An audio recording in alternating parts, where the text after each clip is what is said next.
Well, shalom, shalom. I'm Barbara, and I'm always short and sweet. Is Valentine's Day a pagan holiday? Well, maybe you don't know some of the history of these customs and celebrations, and a lot of times they lead to celebrating false deities. We all know that Valentine's Day is a big commercial day. Just here in America, over $18 billion is sold every day, every year to celebrate love on Valentine's Day. But where does Valentine's Day really come from? Well, we all believe that it was a Christian holiday because it was named after a saint. But the truth is that Valentine's Day was made by the Roman Catholic Church to Christianize the pagan celebration of Lupercalia. Lupercalia, one of the most ancient Roman festivals, which celebrated every year in honor of Faunus, the god of fertility.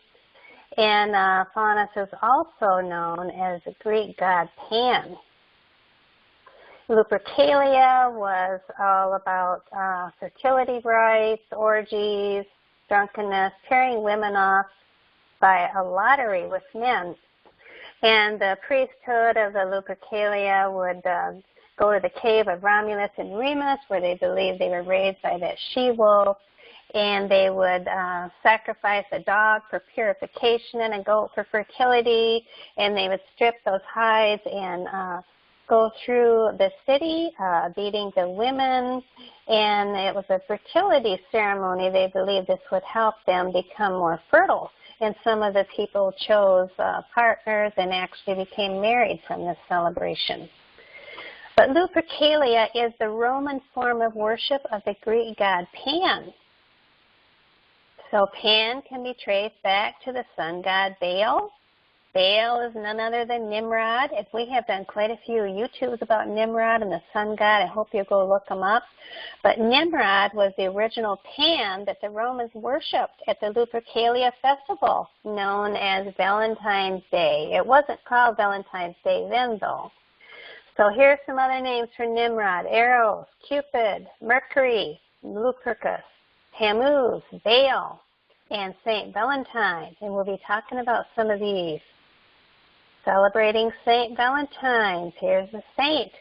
In the 5th century, Pope Gallius declared February 14 a holy day in honor of Valentinus instead of the pagan god Lucas.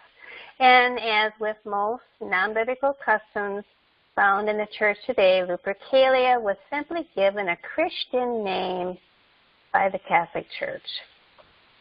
And in February 14, we can find in history that Valentine was executed, and he became the saint for that Valentine. And the church made these changes because they didn't want to be having the sexual orgies and all that having to do with Lupercalia. But it's all from the same festival. So they just baptized the name of a pagan ritual and gave it a Christian name. So this is where Valentine's Day comes from.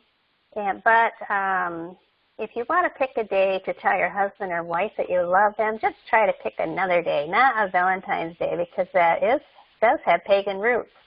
Some of the other symbols of Valentine's Day you might not be aware of is the red rose. Yes, it's a beautiful flower. I love roses.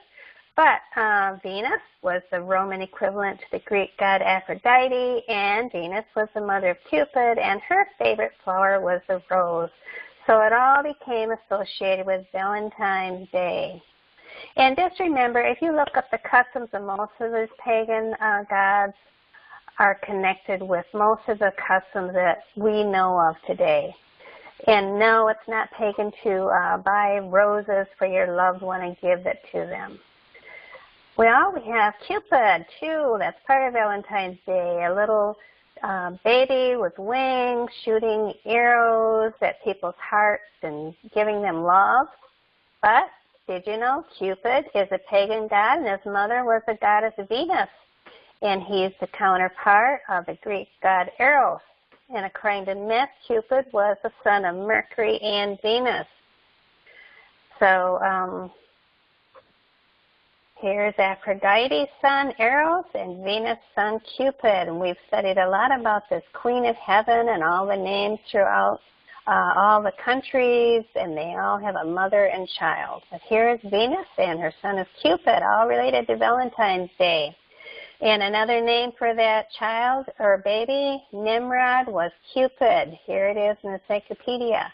And Cupid is depicted with the bow and arrow, and a reminder of Nimrod being a mighty hunter. Here he is with the bow and arrow.